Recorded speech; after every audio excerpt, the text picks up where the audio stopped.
विजय अभियानलाई सुनिश्चित गर्नको लागि नेकपा एमालेद्वारा आयोजित पदयात्रामा सहभागी रहनुभएका सम्पूर्ण आदरणीय न्यायप्रेमी जनसमुदायहरूमा म नेकपा एमाले र मेरो व्यक्तिगत तर्फबाट हार्दिक संग्रामी अभिवादन व्यक्त गर्न चाहन्छु।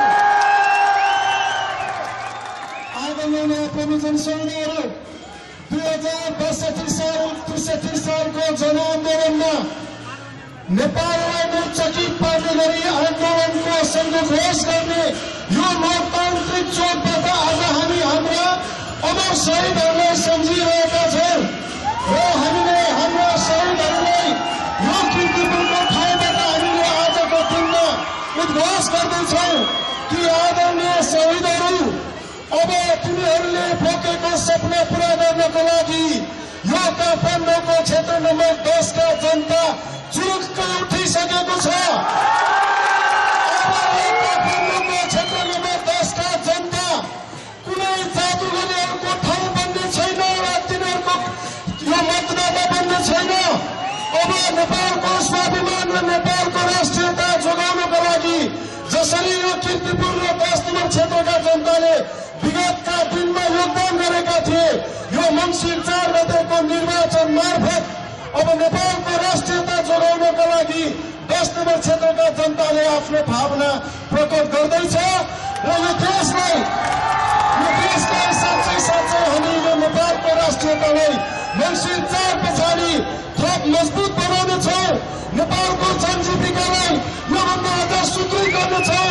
नेपालको आर्थिक समृद्धिलाई अब हामी अगाडि बढाउनेछौँ र 1 वर्षभित्रमा नेपालको नयाँ संविधान जारी गर्नको लागि काठमाडौँका क्षेत्र नम्बर 10 का जनता मङ्सिर 4 को लागि आतुर भइरहेको छ।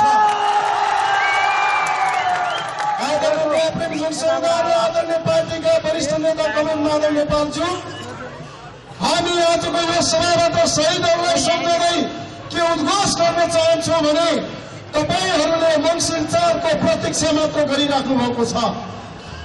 यो मङ्सिर 4 पछाडि हामी सिंह विश्वलाई देखाउनेछौँ काठमाडौँ क्षेत्र नम्बर 10 सूर्य ध्वजावादको क्षेत्र हो। यो क्षेत्र होइन यो। र म आज शहीदलाई सम्झँदै म तपाईहरूलाई यो लोकतान्त्रिक चोकको यो गरिमामय ठाउँमा बसेर म केही प्रतिबद्धताहरू तपाईहरू सामु प्रकट गर्न चाहन्छु। सबैभन्दा पहिले के प्रतिबद्धता जनाउन चाहन्छु भने मङ्सिर 4 पछाडि तपाईहरूले नेकपा एमालेलाई निर्वाचित गरिसक्नु भएपछि नेकपा एमालेले तपाईँको शिर निहुराउने गरी तपाईँलाई लाजबोध हुने गरी कुनै काम गर्ने छैन। भोलिका नेकपा एमालेको सधैँ एउटा दृढ निश्चय रहिरहनेछ। तपाईँको शान, तपाईँको गौरव, तपाईँको प्रतिष्ठा बढाउनको लागि नेकपा एमाले अगाडि बढिरहेको छ र नेपालको सुन्दर नेपालको निर्माणको लागि नेकपा एमाले अगाडि बढिरहनेछ। म तपाईँलाई यो प्रतिबद्धता जनाउन चाहन्छु।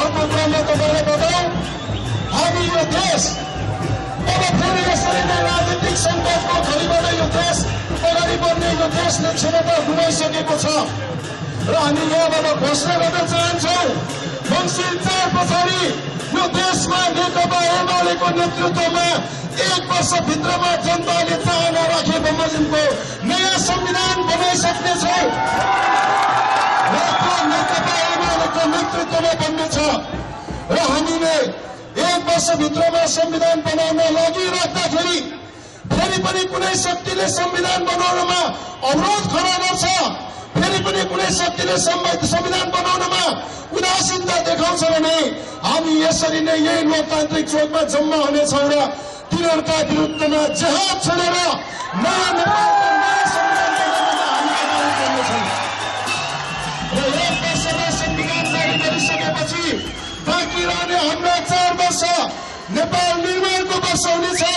हामी यो कीर्तिपुरलाई निर्माण गर्नेछौँ, हामी यो 10 नम्बर क्षेत्रलाई निर्माण गर्नेछौँ, हामी सिङ्गो नेपाललाई निर्माण गर्नेछौँ र तपाईँहरूलाई गौरव गर्न सक्ने गरी, तपाईँहरूले शान बढाउन सक्ने गरी प्रतिनिधि छान्नु त नेकपा एमालेको कार्यकर्ता जस्तो पो छान्नु पर्ने रहेछ भन्ने कुरा दुनियाँलाई देखाउनेछौँ हामी।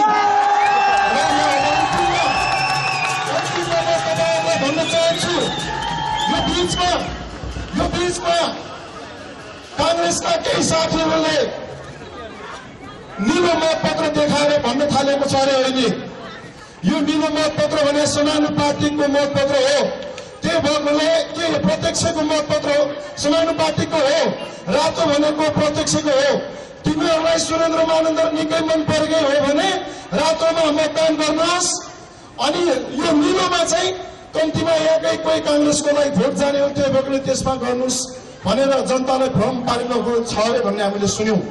म कांग्रेसकालाई चुनौती दिन चाहन्छु, सक्नुहुन्छ कांग्रेसको अन्य कुनै शक्तिले एमालेलाई यो 10 नम्बर क्षेत्रमा फेरि पनि हराउन भने हराउ देखाऊ।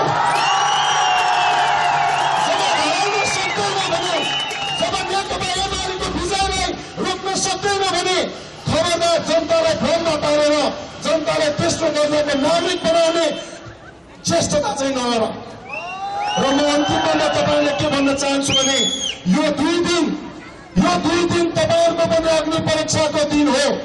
आज विभिन्न खालका भ्रमहरू आइरहेको छ। यो 4 वर्ष न देशलाई संविधान दिन सके मान्छेले, न विकासका कुनै काम गर्न सके।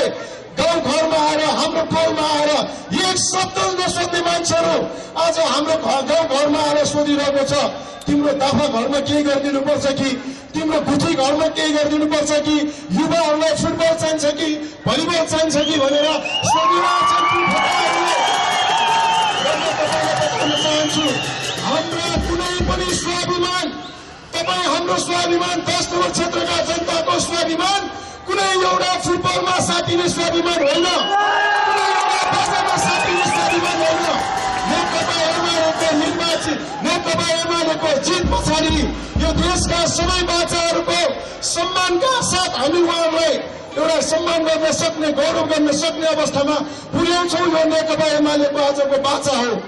त्यही भएर कोही साथीहरू, कोही आदरणीय मतदाताहरू भ्रममा नपरिकन नेकपा एमालेको जितको सुनिश्चिततातिर तपाईँहरू अगाडि बढ्नुहोस् भन्ने शुभकामना व्यक्त गर्दै नीलो मतपत्रमा प्रत्यक्षको उम्मेदवार, रातो मतपत्रमा समानुपातिकको उम्मेदवारलाई सूर्य चिन्हमा मतदान गरी नेकपा एमालेलाई विजय बनाउनको लागि म तपाईहरु सामु हार्दिक अनुरोध गर्दै आदरणीय सन्धहरूलाई पुनः